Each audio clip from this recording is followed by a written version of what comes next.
Pazuzu is here.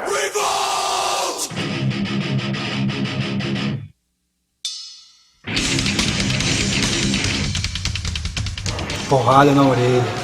São honestos no que fazem, né? O Nervo Case sempre foi uma banda presente no cenário, no underground do metal brasileiro. Quem curte metal no Brasil não tem como não conhecer, né? Tá conseguindo chegar onde que todo mundo tenta. Uma banda tradicionalíssima brasileira, assim. Eu acho que eles não batem muito bem na bola, assim. É muita atitude, assim. Os caras estão aí pra mostrar a música deles pro mundo inteiro. Os caras estão sempre na estrada. E o Nervo Case é uma banda que evoluiu muito, né? Continua correndo atrás dos objetivos deles. This is a really ferocious live act. É um metal extremo podre, meu. Peso, agressividade, um lance compacto, assim, que tem um impacto ao vivo. You just tell that there was a magic there. Banda antiga, banda sempre em materiais profissionais pra caramba. Ficar blasfemando pra todo lado com todo mundo, né? Acreditar no nosso underground. Porque são todo atitude, música brutal del demônio, death metal e a canhão. Eu vejo que eles são um representante à altura de qualquer banda do metal extremo, tanto lá de fora como aqui de dentro também. É uma banda de estrada. E os shows eram foda demais, né? Nessa luta já há um tempo e merece o reconhecimento.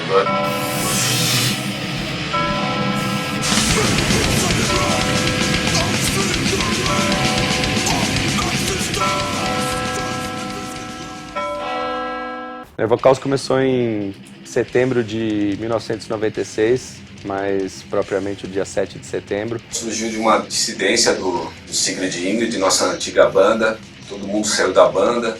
Eu lembro que foi meio traumático, né? Pra ambas as partes. Teve um atrito com o punk. Fizeram a maioria, né? Eles praticamente deixaram. É um grande cara, um grande performance, um puta vocalista, só que tinha problema pós-show, ou às vezes durante o show. Ele se exaltava demais, extrapolava na bebida, nas drogas. Tinha um puta talento, o cara cantava pra caramba. Ele era tipo um Phil Anselmo aqui do Brasil, né? Ele tinha uma puta presença de palco e tal. No final, né, ele seguiu o caminho dele. Eu me lembro muito bem, não foi uma decisão assim muito fácil pra eles, que envolvia uma grande amizade junto, né? E o Sigrid tinha um certo nome naquela época, né? E a gente ficou meio triste, né, com o desaparecimento do Sigrid. Me lembro que foi por causa do punk, né? E aprontava nos shows, não comparecia, o punk tava muito torto, tava pelado, Aquilo lá pros caras era uma cajadada, porque a heavy metal é uma coisa séria, né? Eu até entendo um pouco assim o lado do punk, que ele era bem louco mesmo. Né? Hoje a gente sabe, né, que rolou um monte de coisa com ele errada, né? Seguiu o caminho da esquerda, né? O caminho do capeta, né? O cara acabou indo pras drogas, mas pelo que eu ouvi dizer, ele se recuperou e espero que o cara se dê bem, né? Noião da rua mesmo, virou zumbi. Se ele voltar pra música, o cara é bem-vindo no metal, né? Na época estava em turnê com o Sigrid Ingrid. Na cidade de Imperatriz do Maranhão, que ele era um puta festival, era um encontro de estudantes de letras e o Nervo Case ia fechar, o Sigrid Ingrid, na verdade, ia fechar esse festival e o punk acabou não fazendo. A gente tocou 2 músicas. Ele destruiu o orelhão, ele estava no Maranhão procurando o Lago da Batata. Até o Maranhão de ônibus, 3 dias e 3 noites. Para tocar 2 músicas. E ele cuspiu na cara do policial e quase a gente ficou preso lá. E optamos nesse dia por sair do Sigrid Ingrid, uma vez que a banda era dele, o nome era dele, a gente saiu. A gente não queria brigar por conta de nome da banda e a gente decidiu formar uma nova banda e manter a identidade, mais ou menos o som que a gente fazia na época. Um som nervoso, né? Rápido, agressivo. Eu acho que até um pouco mais, eu diria, extremo do que o Sigrid Ingrid e com esse lado mais negro, né? Aí resolvemos montar o Nervo Case com o Marcelo Miranda, nos vocais. Com o Edu, o Sidney, o Guber e o Marcelo, nós fundamos o Nervo Case, né? Eu já conhecia todos eles, me chamaram para cantar com eles, ser o vocalista, né?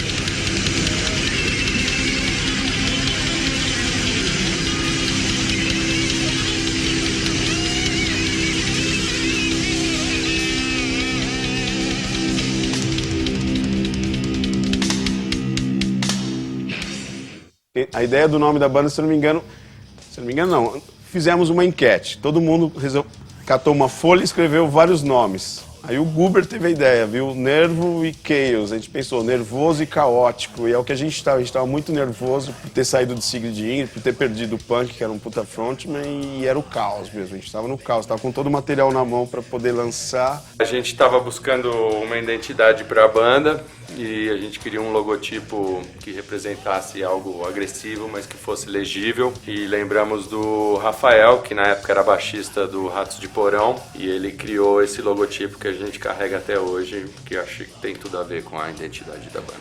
Isso é uma coisa assim que eu já sempre curti fazer, assim, foi um prazer assim criar o logo para ele. Nervoso e caótico, que eu acho que é o que a banda carrega até hoje. Ser nervoso e caótico, isso nunca perdeu. Sonoridade nervosa, letras caóticas, sempre polêmico, tem que causar. Não? Isso que eu ainda admiro, tem que causar, tem que ser nervoso e caótico.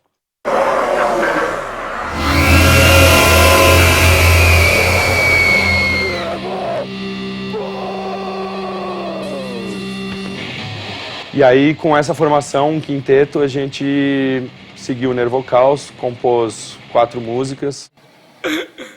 Yes, I see. E na sequência a gente já gravou uma demotape intitulada Nervocaus mesmo, em 96. Entramos em estúdio em outubro de 96 também. Foi lá no estúdio Asas, gravamos com o Luciano. O que seria o segundo disco do Sigrid Ingrid e acabou virando a primeira demo do Nervochaos. Lembro que na época o cara até proporcionou a gente, falou, vocês não querem ter uma cópia em CD? Da gente, podemos, né, cada um. E o CD na época, 60 conto cada um. E a partir daí caímos na estrada e começamos a fazer show. Nosso primeiro show foi no Blackjack, também no ano de 96, junto com o Crisium, o Core e o New York Against Beelzebub. Em 96, eu me lembro bem, o show foi o nosso primeiro show no Blackjack. Primeiros shows legais, assim, né? Foi um público legal, ver as bandas. Graças ao pessoal do Crisium, a gente conseguiu tocar num sábado no Blackjack. E foi muito importante pra nós, porque era o lançamento do Black Force Domain, o disco deles também. E a partir dali, a partir daquele show, a gente começou a tocar junto. Teve momentos muito engraçados, quando a gente, por exemplo, fomos tocar num bar, chegamos lá, não tinha palco. Aí empurraram uma mesa de sinuca ali, botaram uma tábua em cima e esse era o nosso palco. Uma banda se faz ao vivo, uma banda tem que ser estradeira. Todo mundo só pensa aquele lado legal de mulherada, cerveja, balada, mas tem um lado difícil de ficar 10 horas sentado numa van ou num busão, às vezes passando sede, passando fome, mas com o objetivo de chegar lá e fazer o melhor show com a galera que tá te esperando pra assistir. Consegui fazer uma turnê legal logo de cara, assim, com o Crisium no Nordeste. Muitas oportunidades aí, como no Nordeste, com várias bandas, viajamos um pouco, então foi bem legal. Uma continuidade do que já estava rolando com o Sigrid Ingrid na época. Fala oi pra mamãe. Oi, mamãe. Foi uma tour antes até do Crisium ter começado a ir pra fora, fazer as turnês, e foi uma viagem muito louca. E aí sofremos as primeiras mudanças de formação na banda. Thomas, o baixista, não podia, ele tinha quebrado o braço. Estamos aí trazendo o nosso som pra vocês. Vamos detonar tudo. Agora, I hate your God! O Guber, que era a guitarra, acabou assumindo o baixo pra turnê. Da bebedeira, baladas, drogas à vontade. Teve uma mão que eu vomitei num colchão, daí fui parar em outro, Moisés me carregou e jogou em outro. Daí naquela noite ninguém mais tinha onde dormir, né? Porque eu vomitei todos. As duas únicas bandas, se não as únicas, uma das poucas que fizeram essa turnê de São Paulo até o Nordeste numa van. No primeiro show chegamos, moleque muito atencioso, organizou, todo feliz. Só esqueceu dos amplos de guitarra, né? Então foi muito interessante, né? E a gente foi parando e foi tocando, se não me engano foram 6 shows, mas o saldo foi extremamente positivo. Em 97 a gente continuou fazendo show, tivemos grandes oportunidades, tocamos junto com o pessoal do DRI, com o Corsos. A gente deu muita sorte, talvez, pelo contato que a gente tinha, o conhecimento que a gente tinha na cena. Todos nós, a gente acabou tendo boas oportunidades para a banda, para divulgar a banda e não ficar só focado em tocar em São Paulo, sabe? Até o final de 97, o André, o Guber, já tinha saído da banda para voltar para o Sigrid Ingrid, no caso. E o Marcelo também saiu um pouco antes do Guber, na verdade, para se dedicar ao Arum e os outros projetos dele. Entrei numa, já queria ter algo mais profissional, que na época viesse mais grana pra tocar, musicalmente mesmo, né? E acabei saindo com eles, mas numa boa, numa amizade, falei pra eles que eu queria tomar um outro rumo. E depois logo eu falei, nossa, cagada, né? Então a gente acabou permanecendo no Nervocaus no final de 97, talvez começo de 98. Eu na guitarra e vocal, o Thomas no baixo, vocal, e o Edu também fazia bateria e vocal.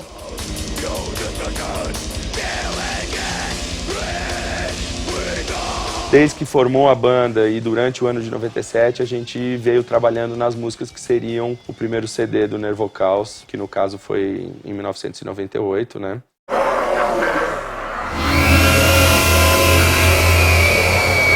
Payback Time pra mim foi muito legal, teve uma puta repercussão. A gente ficou entre as melhores bandas do ano pela Road Crew, pela Rock Brigade. Foi um destaque bem legal assim na mídia, a gente estava fazendo grandes shows, abrindo o show do Agnostic Front, Napalm Death, Creator. Decolou muito rápido assim. Just the truth!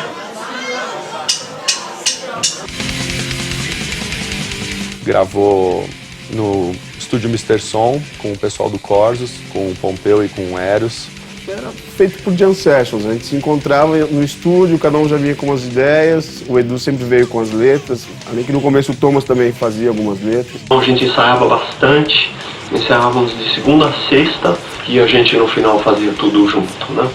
Processo saudável. Músicas inéditas e ele é um disco mais thrash metal, com uma pegada mais crossover, com aquele lance de backing vocals.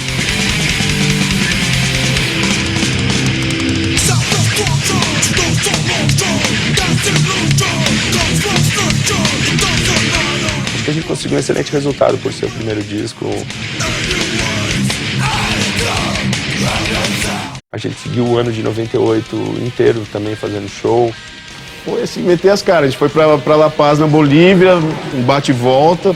Pagamos a passagem com dinheiro nosso, do bolso, tem cachê, eles só pagaram a passagem do avião de volta. Ela começava a cada vez se intensificar mais a quantidade de shows e dessa forma a gente conseguia promover e difundir melhor nosso som, nosso trabalho, nosso nome. Foi a primeira banda internacional a tocar na Bolívia, a gente chegou no aeroporto, muito legal, assim, toda a mídia boliviana estava lá, rádio, TV, todos os fanzines, revistas, nós três somente. O Edu carregando o bag de prato, bag de ferragens, a mochila nas costas, ele andou um quarteirão e caiu no chão, desmaiou por causa da altitude. E aí os caras vieram com um chá de coca pra gente tomar, pra se sentir bem. Chá de coca pra se ambientar, pra poder ficar com a pressão legal. Acabamos tomando e de fato faz bem, se sentimos bem.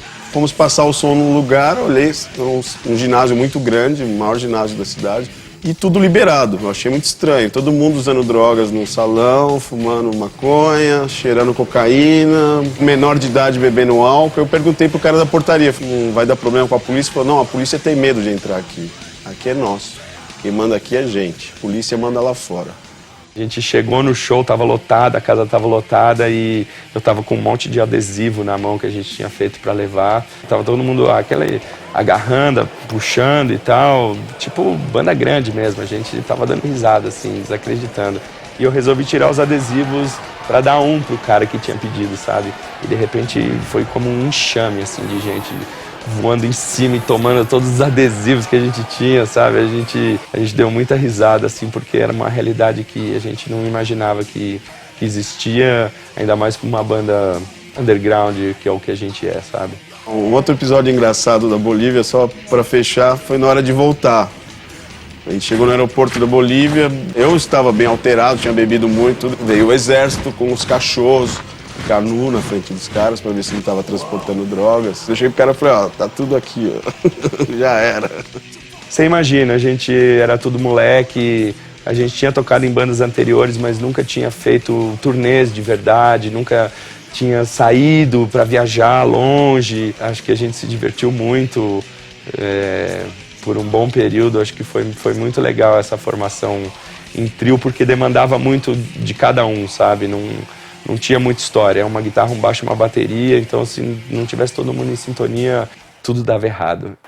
Eu me recordo uma ocasião que nós fomos fazer um show show na Fofinho. Uma dessas voltas do Vulcano, a gente abriu pra eles na Fofinho e o Sidney começou a beber tipo de tarde, assim, porque tava emocionado que o Vulcano tinha voltado, que a gente ia tocar junto com o Vulcano. E quem tava cantando na banda esse dia era o Sidney Murray. E muito engraçado é que ele estava completamente bêbado. Ele não se entendia no palco. A galera mandando o maior gás, o maior som e o Sidney meio perdido.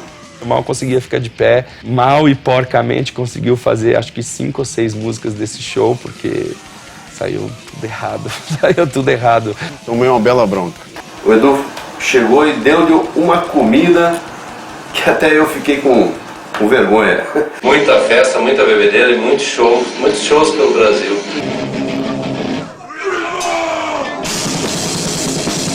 O organizador do lance, que eu lembro, falou assim, ó, tá liberada a bebida pra todas as bandas aí.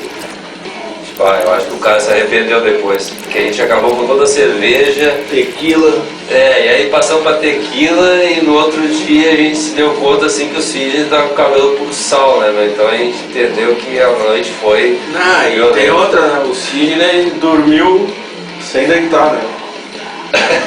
Eu cheguei no quarto, o cara tava sentado na cama aqui, assim... Sentado na cama, é isso aí. E aí só deram um louco morto.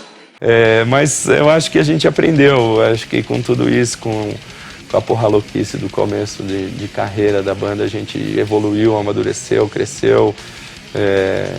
Enfim, tem excelentes momentos, eu acho que eu não tenho do que reclamar dessa fase, de nenhuma fase, na verdade, do Nervocaus. Acho que tudo é experiência, tudo é bagagem, tudo é aprendizado. Continuo na estrada até hoje, né? Por exemplo, de garra e determinação. Esse mercado fudido que é o Brasil, mas os caras continuam. E foi bacana que depois rolou uma turnê com o desglode americano. Um mês vivendo na van com os caras. Foi um negócio que a gente sempre comenta, sempre lembra de alguma coisa que aconteceu naquela época que foi muito bem legal, né? Talvez por a gente estar dividindo o palco com bandas mais voltadas para esse estilo de death black metal, o Nervocaus começou a evoluir para um lado mais extremo mesmo, sabe? Para um lado mais do death metal, e o Thomas ficou um pouco incomodado com isso.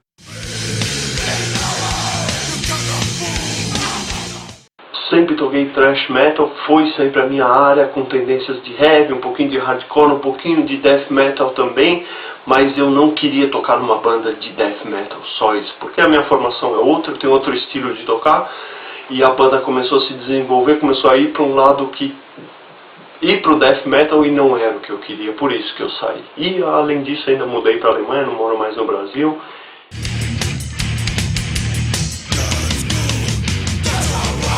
Então a gente teve que ir em busca do nosso baixista, que no caso foi o Areton. Foi bom pra caralho tá com esses malucos aí, o Edu Torpedo, o caralho.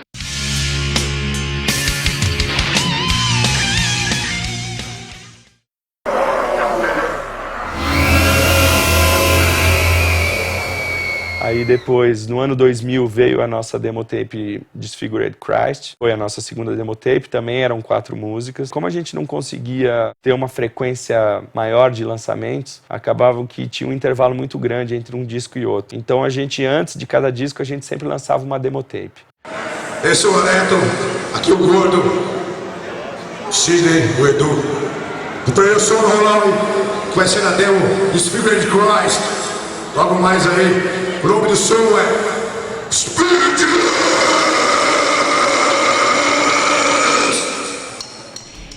Disfigured Christ, que eu gravei backing vocal e guitarras. A formação daí já era outra. Por estar fazendo bastante show ao vivo, a gente acabava sentindo a necessidade de uma pessoa no vocal que se dedicasse ou pudesse fazer mais coisas no vocal do que o próprio Sidney. Pintou a oportunidade em 2000, que eles estavam sem vocalista, aí me chamou para entrar, porque eu tinha acabado de sair de uma banda, né? Estava parado, ele me chamou, aí rolou de fazer o teste e tal, conjuminou e a gente começou a trabalhar. O Nervocaus representa parte da minha vida, tá dentro de mim, tá dentro da alma, é um lance que eu vivi por 2 anos intensamente e quero que os caras mais vão pra cima mesmo e foda-se todo mundo. compôs músicas novas, já com as minhas linhas de voz e tal, com letras minhas, né? E foi muito legal porque a gente estava como quarteto, foi gravada no Estúdio Contato pelo Thiago Bian, que é vocalista do Xamã. Foi um lance interessante, a gente estava entrando para gravar, putz, tem uma banda tocando assim, nossa, parece Iron Maiden, né, cara, legal, né, parece o Paul Dayano, né, interessante. Porra, abre a porta, sai o Paul Dayano. Falei, porra, velho, caralho, que porra é essa? Aí o Edu ficou trocando ideia com ele.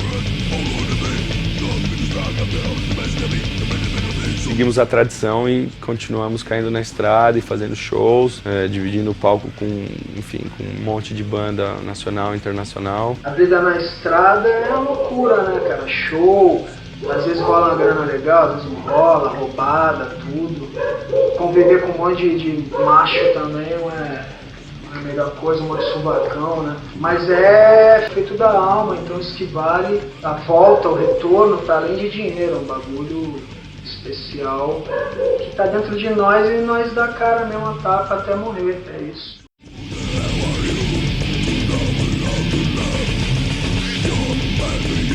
Antes eu já tinha tocado com uma outra banda que eu tinha, na Argentina, peguei estrada e tal, mas nunca tinha pegado estrada como eu peguei com o Nervo Chaos. É meio clichê falar, mas pelo cheiro da estrada, assim, sabe? Você tá cada dia num lugar, cada dia com um pessoal com uma cara diferente, com um jeito de falar diferente, com roupa diferente, cultura diferente, foi muito legal, assim. Foi um aprendizado pra mim, porque eu passei de um cara que era amador e quando eu comecei a trabalhar com eles, eu fui obrigado, literalmente obrigado, a trabalhar num ritmo mais profissional.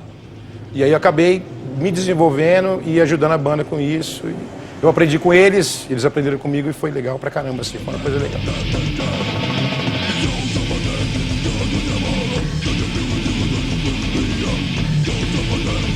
Então a gente sempre pensa muitas vezes antes de recrutar pessoas de fora, porque você acaba tendo que conhecer essa pessoa, se identificar com ela e muitas vezes dá certo e muitas vezes não dá certo. E aí você tem que começar todo o trabalho de novo.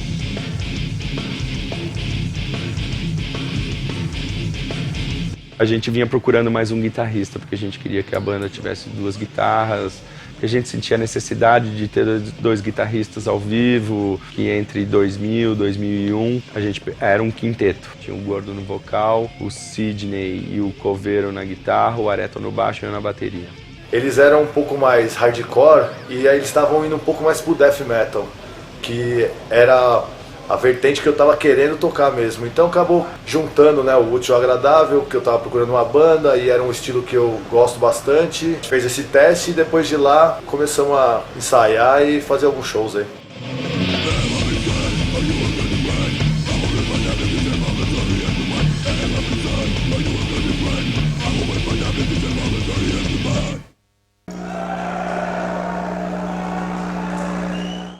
Tocou pra caramba no interior, tocou em Londrina, tocou em Maringá, tocou em Mato Grosso. Inclusive a gente fez um show com o Cris no Mato Grosso que foi lindo, foi uma coisa ótima, assim, né? Você chegar num hotel, assim, o cara falou, tem um freezer de breja pra vocês. Eu falei, nossa, coisa linda, assim, né? Mas nunca tinha me sentido assim, foi um bagulho legal pra caramba, assim, tipo, você ter um trampo reconhecido, né?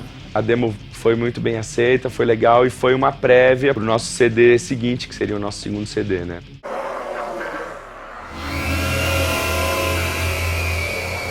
A gente começou a gravar Legion of Spirits Infernal, mas o que aconteceu? Nesse meio tempo a gente acabou se desentendendo, a gente tinha algumas divergências de ideia, eu queria pôr algumas ideias minhas assim, e tal, e não é que não eram é que não cabia pra banda naquele momento. Por a gente estar ficando cada vez mais death metal, cada vez mais voltado pro satanismo, pro ocultismo, para esses temas antigos, de religiões antigas, rituais, o Gordo acabou querendo sair da banda porque, enfim, houve um conflito de ideias e de linha de pensamento. Na época que eu entrei, eu toquei acho que 2 ou 3 shows com o Gordo só e ele saiu. E como eu fazia vocal na minha antiga banda lá, e o Sidney também já fez vocal, a gente conversou assim e acabou resolvendo de ficar eu e o Sidney de vocal. O Gordo gravou, saiu da banda, a gente regravou as vozes do disco e aí o disco saiu pela Destroyer em 2002. A primeira demo tape e o primeiro CD saíram pela Muvuca e depois, por problemas com o pessoal da Rede Globo, acabou mudando o nome de Muvuca para Tumba. E em 2002 a gente conseguiu um contrato com a Destroyer. gente gravou no estúdio da Tribo, com o Ciero, o Trek, o Cello. O da Tribo tinha um time, e tem um time até hoje, muito forte também. Parte boa foi a performance musical, e porque é divertido e é muito legal trabalhar com eles. Não tem o que reclamar nada, pelo contrário, foi muito massa mesmo. A gente teve o prazer de gravar o nosso segundo disco lá, ele contém 13 faixas inéditas. Foi um puta privilégio, foi um disco que teve uma notoriedade legal, assim, no underground, assim, me deu um puta retorno bom. Na época os caras estavam muito focados, ensaiando muito, de maneira muito sincera, como eu gosto de trabalhar, sem coisa fake, sem muita edição, é o registro do que era a banda. E o lado engraçado que eu não podia deixar de falar é o Sidney bêbado dormindo em pé sempre. Isso aí é a melhor de tudo, né?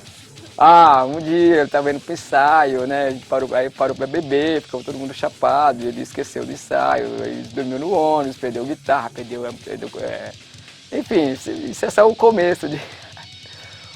tem várias, né? Nas épocas de show também, o Sidney dormindo assim no palco. Vai, Sidney, acorda aí, tá na hora de tocar. Houve um desentendimento interno na banda, mais entre o Sidney, o Coveiro e o Areton. E arrebentou a corda do baixo, ele acabou trocando a corda e afinando o baixo no palco, o que deixou o César e o Sidney bem bravos, e ele acabou saindo da banda. E aí, para substituir o Areton, a gente chamou o Valtão. O Valtão tocou com a gente por um curto período também, em 2002. Depois o Valtão acabou faltando num show, que foi o Festival da Tribo, com o Ciero. E chegou a hora da gente tocar, o Valtão não tinha aparecido ainda. A gente subiu no palco, fez o show, e quando terminou o show a gente desceu, e quem que a gente dá de cara na hora que a gente tá desmontando os equipamentos, a gente dá de cara com o Valtão. E aí a gente falou pra ele: amigo, infelizmente você pisou na bola, então você não faz mais parte da banda. Eu acho que o Valtão era desligado mesmo, provavelmente ele perdeu a hora, deve ter sido uma coisa bem simples assim, provavelmente ele se enganou. Por isso que a gente acabou saindo pra turnê de 2002 com o Total Squad sem baixista. Como a gente estava lançando o The Unholy Spell na época, ele estava lançando Legions, aí a turnê se chamou Unholy Legion, e aí a gente fez várias cidades no Nordeste, foi bacana pra caramba. Até então tinha sido, ou foi, a nossa maior turnê. Que a gente saiu da Bahia, foi até Belém do Pará, durou um mês essa turnê. Um mês e pouco, tocando no Nordeste, uns buracos doidos aí. Headline da turnê. Como rockstars que estamos o quê? Esperando a nossa condição. Ia para outra cidade com ônibus de linha e chegava lá, os lugares não eram bem, né? Não era hotel, não era nada, umas casas meio que, tipo, abandonadas. O que veio na cabeça agora foi o primeiro show da turnê mesmo, que foi em Feira de Santana. Foi começar o show e tal, a gente subiu no palco, tava uma fumaceira assim do caralho, assim, né? Porra, que fumaça é essa? Tá pegando fogo em algum lugar assim, a gente começou a olhar, acreditem, tinha um pessoal fazendo churrasco do lado do palco, meu. A galera agitando, assim, o cara fazendo churrascão, assim, aquela fumaça, a gente no palco. Foi uma situação muito engraçada, assim. A gente ficou uns dias em Natal. Pô, a gente tava dormindo, assim, colocaram a gente numa casa bem podre, assim. De repente, de madrugada, batendo na porta, assim, a gente nem tava fazendo nada, tava todo mundo roncando, assim. Era um cara que passou em frente à casa, tinha uns coqueiros, o cara queria comprar coco, os cocos que tinham lá. O Sidney, que era o guitarra na época, começou a negociar os cocos com o cara. Pô, quanto que é aí? Isso aí, 25 centavos cada coco. E daí foi legal que ele conseguiu até tirar uma graninha pra gente comer nos outros dias, assim, sabe? Eu lembro de uma outra história que aconteceu em Fortaleza. O promotor do show, o Emílio, ele chegou assim na hora que a gente tava saindo da cidade, a gente tinha feito o show. Ele chegou, ó, galera, tem um presente pra vocês, mas ó, é pra vocês e pro pessoal do Funeratos, né? Que é uma banda aqui do interior de São Paulo de death metal. São 2 caixas de Sapupara, que é uma bebida bem tradicional lá do Ceará, da região, né? E no Nerval Chaos, na época, o Sidney gostava, né, de tomar uma. Ele tomou toda a Sapupara que o Emílio tinha dado para as 2 bandas, fora o do Funeratos, ó. Vocês do Funeratos, aí Fernando, André, ó, qualquer coisa é o telefone do Sidney, vocês ligam lá para reclamar, cara. Ele tá te devendo uma caixa de Sapupara de 10 anos atrás. Tinha muito mosquito, né? Aí eu lembro que o Sidney chegou a tomar todas as Sapuparas e nenhum mosquito chegava nele, né? Atacava todo mundo, menos ele, né? Os caras foram sem baixista pra turnê. Chegavam e botavam tudo abaixo, assim. Tocavam pesado pra caramba na época. A gente saiu de São Luís, do Maranhão, de van, e a gente tava muito cansado. Mas a galera do Nordeste, ela é bem receptiva, assim. O público é muito bom. A gente chegou em Belém, no local do show, tava estrumbado de gente. A fúria da galera era tão grande que o cansaço a gente esqueceu na hora e a gente botou pra quebrar, nós, o Nervocaus, o pessoal do Ânsia de Vômito também. É uma lembrança muito legal desse dia.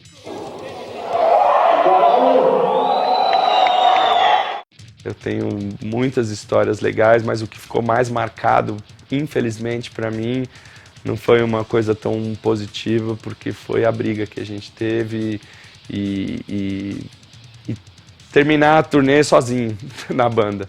Eu acabei aprendendo com o Nervocaus que tá na estrada não é fácil, você tem que ter bastante foco, você tem que estar bastante decidido o que você quer. Foi pelo lado financeiro, também pela discordância do lado temático da banda. Eu também não concordo muito com o lado temático que a banda acabou.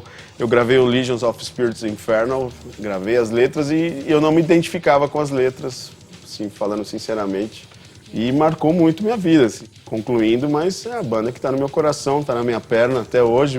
Nunca vou tirar esse Nervocaus da minha perna. Tatuei, fez parte da minha vida, faz parte da minha vida. Vou sempre apoiar. São guerreiros. Todos os caras que entram no meu lugar, eu acredito que são guerreiros também. Alguns meses foram bem sombrios e bem difíceis.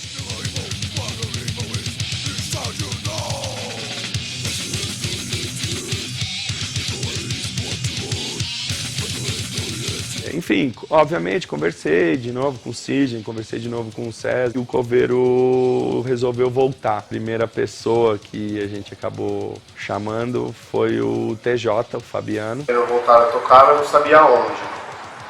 Aí eu recebi uma ligação do Edu, ele estava dizendo pra mim que a gente tá precisando de um baixista e tal.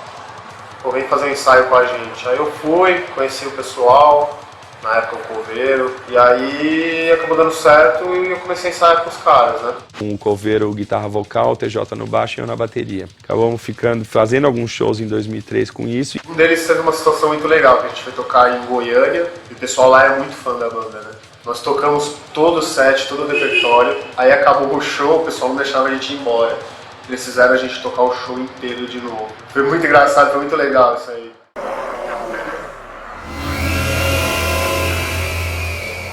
Em 2004, a gente lançou a nossa terceira demo tape, que se chama Necro Satanic Cult. Que aí eu participei de todas as composições e algumas letras também. Foi super legal o processo de gravação, sem estresse nenhum, o pessoal se ajudando bastante, o Coveiro me dando uma força. Uma das gravações mais tranquilas que eu fiz na vida, assim. Fiz o meu tempo, tudo do jeito que eu gostaria de ter feito. A gente gravou a demo Necro Satanic Cult no 624, que era onde a gente ensaiava. A gente tinha pouco tempo para gravar, a gente descobriu que gravar eles era um negócio bem tranquilo, porque é uma banda que ensaiava muito, estava sempre muito redonda, né? Teve as diversas mudanças de formação num curto período de tempo. O Fabiano, o TJ, saiu. Não, assim, eu nunca tive problema nenhum, pra falar a verdade, eu não tenho o que falar e reclamar. O que aconteceu foi que começaram a surgir algumas datas e eu tinha um projeto paralelo já, como baterista. E o Coveiro também se interessou e começou a tocar comigo. Aí eu acabei saindo do Nervocaus. O Coveiro continuou tocando com o Edu. A gente recrutou o Thiago Anduces. Ele falou, ei, tô precisando de um baixista pra fazer um show daqui a 2 semanas. Tem coragem? Vou te passar as músicas e você pega. Eu falei, eu já tocava black metal, death metal há anos já. Eu falei, por que não? Vamos aí, né? Nesse meio tempo a gente recrutou o segundo guitarra, Fábio, que era do Zoltar. Foi aprender as músicas super rápido e já cair na estrada. A gente já caiu na estrada fazendo vários shows aí de responsa, de abertura para banda internacional. É um trem que você entra e não tem parada. O negócio vai e você tem que se adaptar ao ritmo dos caras, que é correria o tempo todo. Ele ficou alguns meses com a gente, fez alguns shows. Foi um show que a gente fez em Goiás. Saímos daqui de São Paulo de ônibus, trocentas horas de ônibus. Chegamos lá, demos entrevista na rádio e tal, foi super legal. Aí passamos som à tarde, começamos a tomar um monte.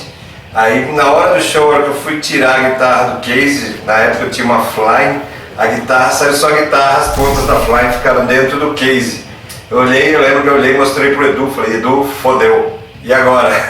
E vai assim mesmo, o show com a guitarra sem ponta e foi, no fim deu tudo certo. E foi mais um puta show com o Nervocaus. E depois saiu porque ele precisava trabalhar, não conseguia seguir a agenda e os compromissos da banda do jeito que deveria ser. E a gente continuava como trio, César Coveiro, guitarra vocal, Thiago Mandúcias, baixo e eu na bateria, trabalhando já no material que seria o nosso próximo CD de estúdio, o Quarrel in Hell.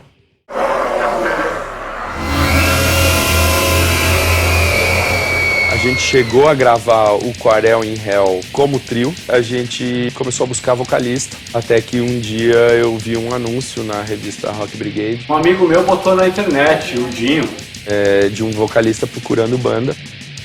falou, porra Daniel, sua banda acabou aqui e tal, e você quer, porque quer mesmo viver nessa porra aí do metal. Ele fez o anúncio pra mim. Logo que ele entrou na banda, ele não se identificou com o César Coveiro. A gente começou a ter algumas diferenças a respeito de como administrar a banda. O Coveiro saiu da banda, ficou só eu e o Edu uma época. Aí depois entrou o Daniel, o Alan e o Vinícius. A gente recrutou o Alan, que era um cara que que é do Paraguai, na verdade, e mudou pro Brasil, tava morando no Brasil na época, né? Tocou naquela banda The Force. Liguei pra eles, estavam precisando do guitarrista, badabim, badabum, e vamos lá, é isso. E aí ele foi o nosso segundo guitarra por um tempo também. Pô, a ambiente na banda era sempre brincadeira, nego tirando sarro do outro. Pra mim não era trabalho, porque uma vez que você faz o que você gosta, já deixa de ser trabalho. Mais uma vez, a história se repete, o César saiu, a gente regravou as vozes com o Daniel Blasphemum já. Não fiz porra nenhuma, só entrei e regravei os vocais. Fácil demais. Junto com ele trouxe o Vinícius pra guitarra. Ele falou que você topa, cara. Eu falei, pô, demorou, né, mano? Demorou, que eu e o Daniel sempre tocamos junto. Esse disco foi muito legal porque deu a oportunidade de eu conhecer um monte de gente diferente, artistas internacionais. Foi muito bom, tá ligado? Foi bom demais. Quarrel in Hell play do caralho.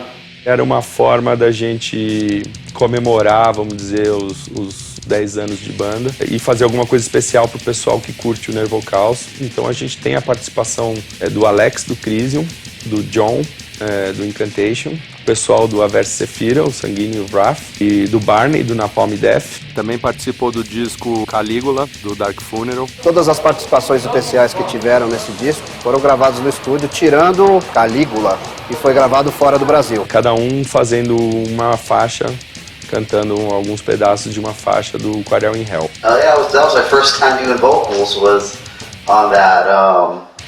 He asked me to do vocals, and I said, fuck it, let's do it, you know, my first time as a test. Foi um disco que tem um resultado final maravilhoso. Eu acho que um dos melhores trabalhos que a gente fez de metal extremo lá no estúdio foi esse. Primeira edição, as primeiras 1000 cópias, elas vinham num slipcase, numa capinha assim especial. E esse disco ele foi lançado nos Estados Unidos pela Ibex Moon. Nos Estados Unidos ele saiu com um encarte diferente e saiu com um bônus, 2 videoclipes. E a gente trabalhou durante uns 2 anos bem forte, principalmente no Brasil. E daí a gente fez vários shows por aqui no Brasil, América Latina, turnê no Nordeste. Depois o Alan desencanou, um dia saiu fora também, aí entrou o Wellington no lugar dele. Foi espetacular pra mim, porque, imagina, eu tinha 18 anos na época. Aprendi várias lições também que eu vou levar pra minha vida inteira. A gente tocou até com o Belfegor, tocou com uma parte de banda.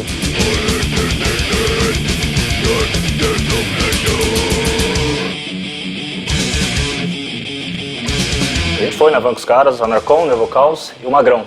Puta show.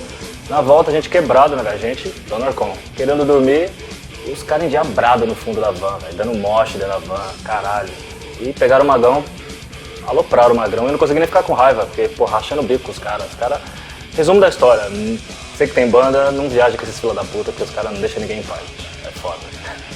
A gente fez vários shows com bandas muito importantes, assim, cara, mas teve um especialmente pra mim, acho que pra todos, assim, da banda, foi quando a gente tocou com Cannibal Corpse.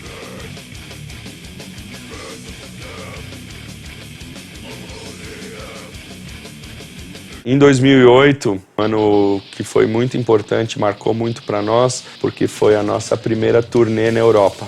Quando chegou no dia pra gente ir pra Europa, o guitarrista, que era o Wellington, não foi, acabou não indo. O Wellington resolveu sair da banda, faltando 15 dias para nossa turnê europeia, que já estava agendada. O Wellington teve uns problemas pessoais dele lá, foda lá. Tava perfeito, redondo. Pô, tá faltando uma guitarra. Um sábado, do nada, me aparece o Edu aqui na loja que eu trabalhava, aqui na Teodoro. Cara, preciso que você me dê uma força e a gente vai fazer uma turnê daqui uma semana, com 24 shows em 25 dias, só um day off, só o primeiro dia. Eu preciso que você me ajuda aí, que você é o único cara que vai lembrar das músicas em tão pouco tempo, né? Eu falei, beleza, eu tô nessa.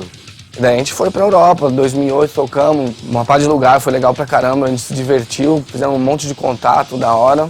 A gente passou 25 dias, foi muito bom, foi a minha primeira experiência na Europa, um aprendizado muito grande. A gente tocou com uma banda da Polônia, fazendo a abertura de shows deles e eles abrindo o show da gente também. Porque a gente começou abrindo o show deles, só que de repente a gente começou a apavorar aquela porra. E o bagulho foi louco, os caras falam assim, pô, o metal brasileiro é puta foda pra caralho.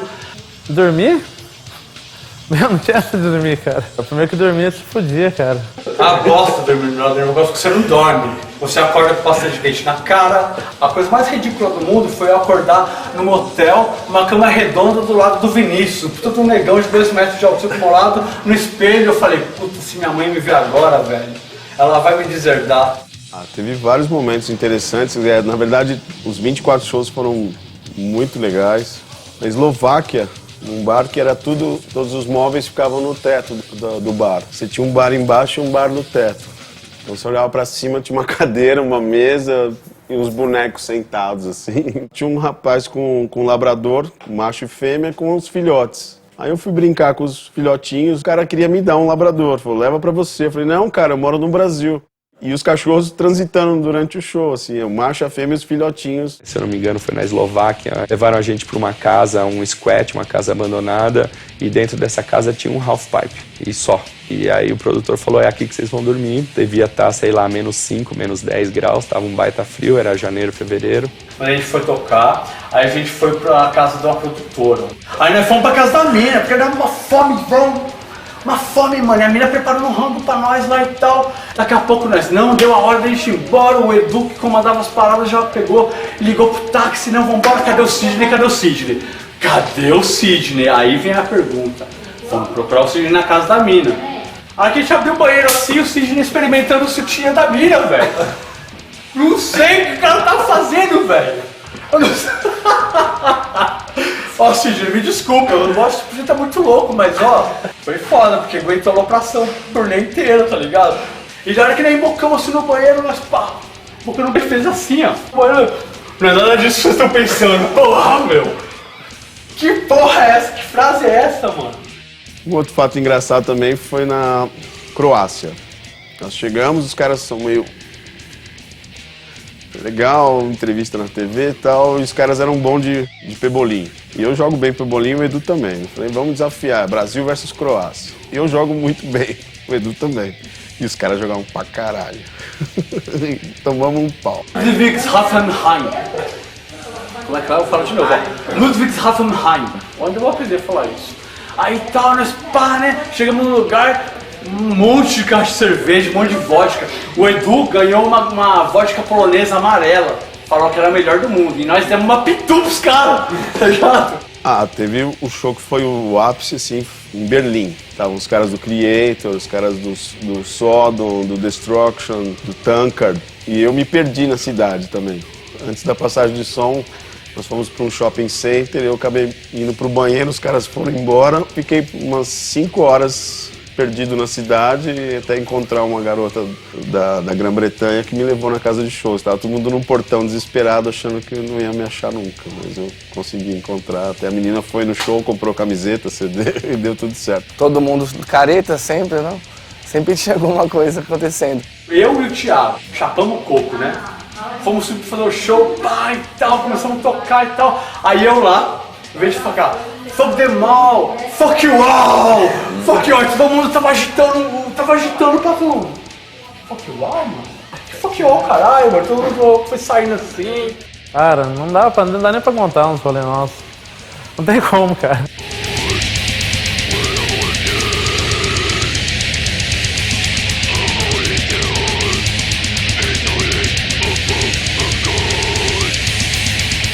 Ao mesmo tempo foi muito difícil porque o Sidney continuava com o seu problema com o álcool, continuava bebendo muito. E por estar longe de casa por um período tão grande, eu acho que isso pesou bastante para ele. E para a Europa ele acabou bebendo mais do que o comum. E a gente acabou vendo que depois dessa turnê não dava para recrutá-lo de volta para a banda, porque a gente voltaria a ter problemas que a gente já não tinha mais até então no Nervo Caos. E daí depois que a gente voltou da Europa, aí aconteceu um monte de treta comigo, e não com a banda, comigo mesmo, com namorada, com família, com um monte de coisa. Com a outra banda também que eu toco. E daí eu cheguei no Edu e falei, ó, vou ter que sair porque a parada tá louca pra mim. Daí foi isso.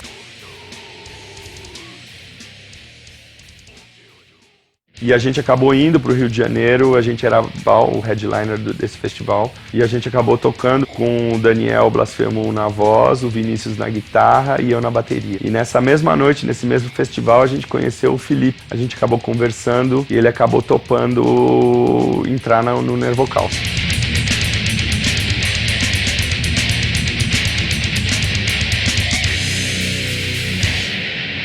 E com essa formação, a gente começou a trabalhar em 2008, 2009 o material para o Battalions of Hate.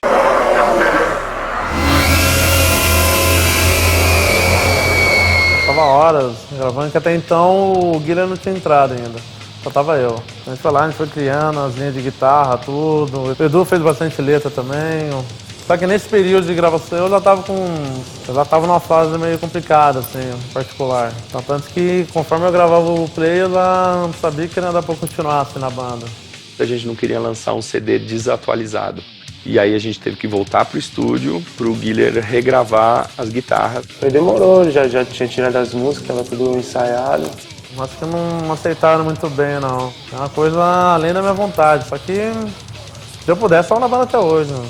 Aí fomos pro estúdio, 2 dias gravamos as guitarras e ficou da hora. Battalions of Hate, puta disco. E a gente lançou o Battalions com a formação Daniel Blasphemous vocal, Guilherme guitarra, Felipe Bolo Fofo no baixo e eu na bateria.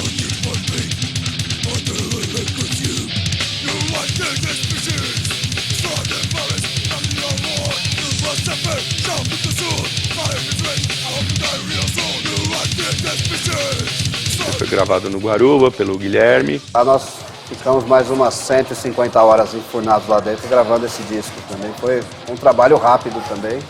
Então eu posso dizer que a gente eu deixei o disco um pouco mais cru mesmo, um negócio sem muita mão de mixagem, mais banda mesmo. Um ponto importante na carreira do Metal Media, do trabalho com o Nervo Caos, foi quando nós sugerimos o lançamento do Battalions of Hate em Digipack, formato de cruz invertido. Foi um lançamento que deu muito trabalho, porque não existia nenhuma gráfica no Brasil que fazia corte nesse tipo de formato. E nós conseguimos que uma gráfica fizesse uma máquina especificamente para esse lançamento. Foi um trabalho muito grande, mas que deu um resultado muito legal, que é esse aqui, de cruz invertida. Tivemos a honra de poder fazer esse trabalho, que é uma coisa fantástica. Lançamos o Battalions of Hate, começamos a turnê. Mais uma vez a gente buscava um segundo guitarrista. E aí entrou o Quinho na segunda guitarra. A conhecer de verdade mesmo o Nervo Caos foi quando o Guilherme entrou na banda, que ele é praticamente meu vizinho e ele ficava mostrando os sons, passando os riffs pra mim. Ele falou que precisava de um guitarra, daí eu botei mais fé nele e fui pra banda. O primeiro show foi em Santos, começo de 2010. A banda estava sendo muito bem recebida, estava trabalhando forte, a gente conseguiu intensificar o volume de shows nossos.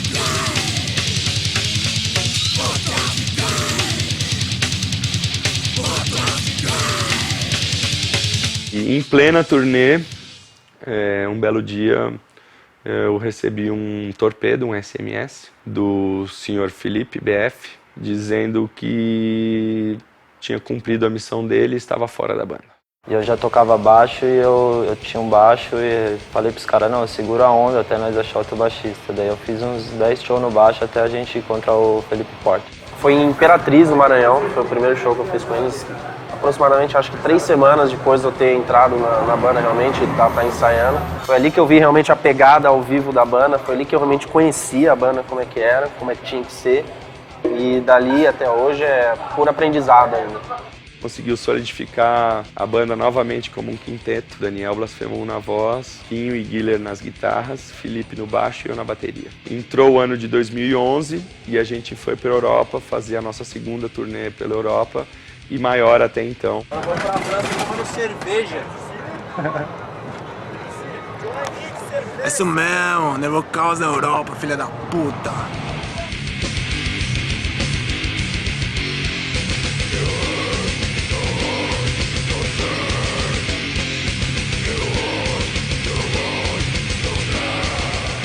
Agora na segunda vez não, bonitinho, dormia e tal, foi muito bom. Mas, cara, foi muito foda, porque a receptividade da segunda vez foi muito maior, porque o pessoal valoriza o metal brasileiro. Porque o metal brasileiro é feito com garra, entendeu? Independente das dificuldades que todo mundo passa nessa porra aqui, todo mundo pode fazer o metal verdadeiramente porque vem de dentro. E essa é a parada. Fazer o que você sente, sem pensar no que os outros querem pensar. Fala, Balanço.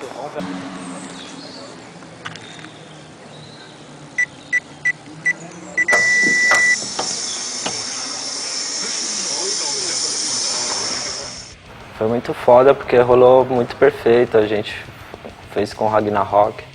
That's actually 32 days on a tour bus without even one black eye, and that's pretty impressive. I think we really can't wait to share a stage with them again, you know, because they are our very, very good friends. A gente fez 33 shows pela Europa. Experiência foda, assim, foi muito louco. Yeah! Era a realização de um sonho, assim, pra mim. Eu sempre pensei, pô, eu preciso fazer turnê com uma banda, sair, viajar. Imagina ficar um mês fora fazendo show. E essa turnê especificamente foi a maior, assim, mais estruturada que o Nevocal já fez na Europa. Tinha ônibus de turnê, tinha tudo isso. O show rolou legal, foi uma experiência boa. E chegar e realmente ficar um mês junto com os caras, tipo, e tocar durante 30 dias sem parar, foi assim, inexplicável. Não consigo nem dizer como é que foi. Foi do caralho. Aqueles 3 clichês, né? Sexo, drogas, rock and roll. Cada um faz o que quer, porque quer, e aguenta as consequências. Se não aguentar, chora.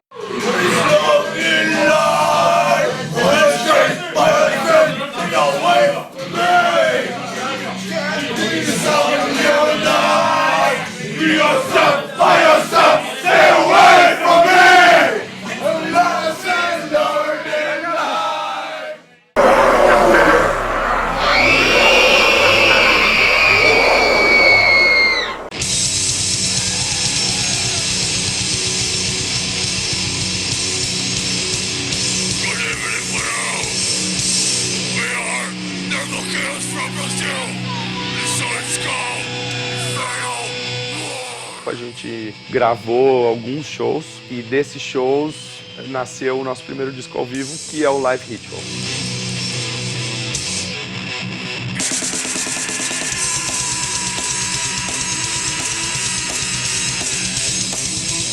De 2006 a 2011, o Vitor Galado foi o nosso técnico de som e o nosso tour manager. Drink Gala. Voltou pro Gala. Muito fino o rolê, mano. Camarim. Último dia dessa porra hoje, hein? Acabou, Último mano. dia, mano. Acabou, mano, a tour. Já era. Logo depois que a gente voltou da Europa, a gente continuava fazendo show, mas a gente começou a perceber uma falta de comprometimento cada vez maior do Daniel. E ele acabou faltando em 2 shows. Teve um show em Barretos que ele não foi e nós chegamos lá em Barretos sem vocal, mano. Nós só sabia fazer uns back vocals do refrão, então foi só instrumental. E o outro show que o Blasphemous não foi em Macapá, que foi o primeiro que o Guiller cantou. Porque o Blasphemous já não estava indo muito nos ensaios, o Guiller já estava cantando uma parte das músicas. Eu lembro que o voo atrasou, chegamos lá em cima da hora, fizemos show e já voltamos já, porque o voo estava marcado para cedo também, foi uma correria, mas foi da hora, foi bem louco. O que gerou a saída dele da banda, a gente tirou ele da banda. Foi muito foda, eu aprendi demais, curti demais. Pra escovar o dente de manhã, use Mintos. Você me viu, Mintos? Mintos. É o Mintos. Mostrei também o meu potencial nessa banda aí. e que continua aí mostrando aí até agora aí os metal de verdade, não pra comédia. A gente optou por tentar eu cantar, falei, não, vamos tentar, né, ver se fica legal. Depois da saída do Daniel, permanecia como Guiller, guitarra vocal, Quinho, guitarra, Felipe Potter no baixo e eu na bateria. Mas as mudanças de formações sempre meio que assombraram e perseguiram o Nervocaus. Talvez uma maldição aí por cantar músicas para Satanás. De uma forma ou de outra é uma constante no Nervocaus. Eu espero muito que a formação atual da banda se permaneça, porque a gente vem numa formação sólida já há um tempinho. Mas é desse tempo pra cá, desde que montou essa última formação da banda deles, é assustador assim a velocidade como eles estão crescendo, né? Tanto aqui no Brasil como eu acho que é lá fora também, porque também as quantidades de turnê que eles fazem pro exterior, né? E com essa formação a gente teve a oportunidade de ir para a Ásia pela primeira vez. Sabe aonde? Sabe aonde vocês estão? Sabe quando? Sabe quando?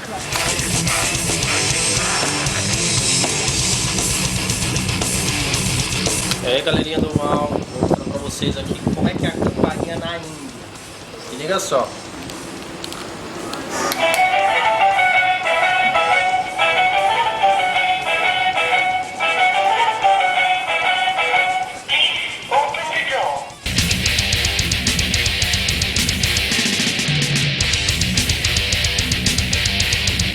Essa parte foi a mais estranha, não a mais difícil, mas foi a mais estranha, assim, porque foi um choque total, cultural, tanto no tocar, no metal ali, numa cena que é totalmente nova, o pessoal é totalmente aficionado, assim, curte pra caralho, então, tipo, é totalmente diferente de qualquer outro lugar que a gente passou, e a cultura do lugar em si.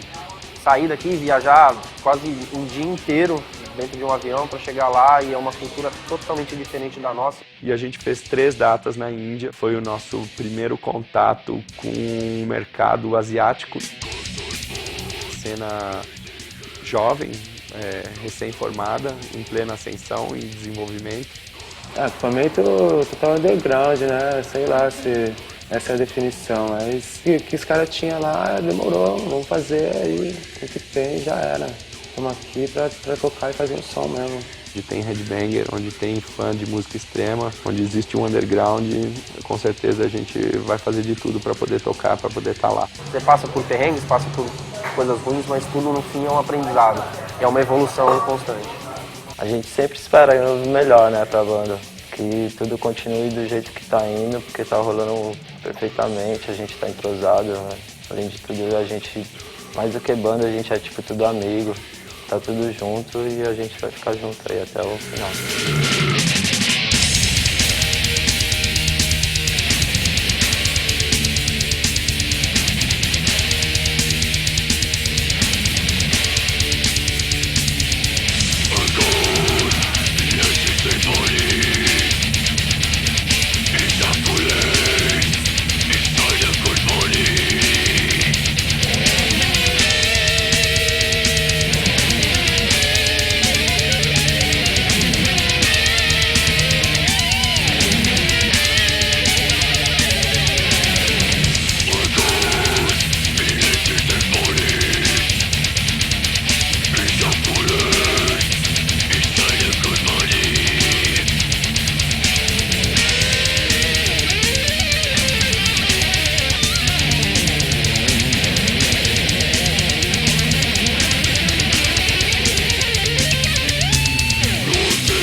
São 17 anos, agora no ano de 2013, ano bastardo, né?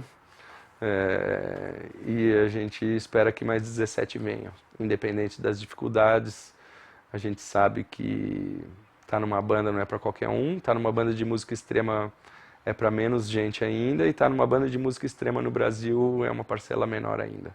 Se você não tem amor e dedicação ao que você faz, certamente você não vai sobreviver. E se você está nessa por modismo, por fama, por dinheiro, você também vai cair fora depois de um tempo. A gente nunca se achou melhor do que ninguém ou nada. A gente sempre buscou tocar o máximo possível, ser uma banda estradeira.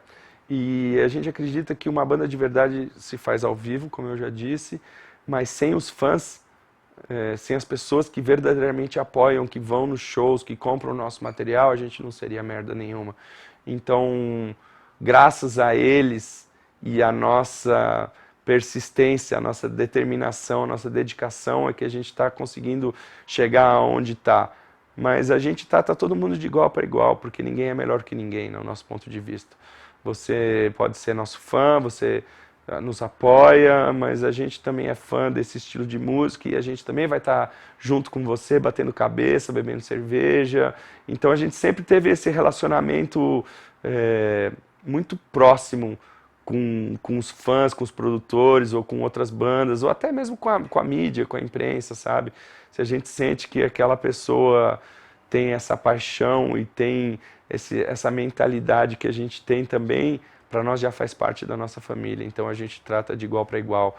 E é por isso que para nós tanto faz, entendeu? A gente quer estar na estrada, quer tocar. Às vezes a gente tá num puto hotel, às vezes a gente dorme no chão, às vezes a gente tem o que comer, às vezes a gente não tem, às vezes a gente só tem o que comer porque os fãs trazem alguma coisa pra gente comer, ou pra gente fumar, ou pra gente beber, sabe? E eu acho que esse intercâmbio é muito especial pra mim, sabe? Você poder estar numa banda é um sonho pra mim, poder estar numa banda que faz turnê, lança disco, tem uma base de fã, uma galera que te apoia, e você poder conhecer pessoas que pensam como você e compartilhar essas experiências, eu acho que isso não tem preço, eu acho que isso é o máximo para mim, sabe?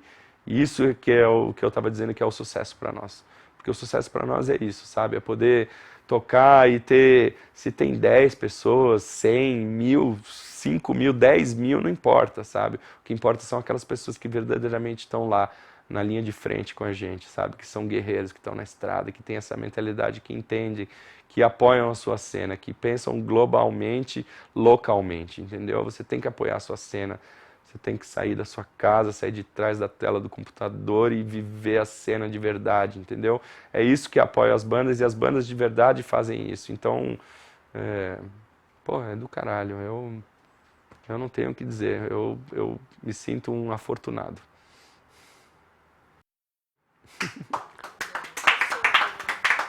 Ah!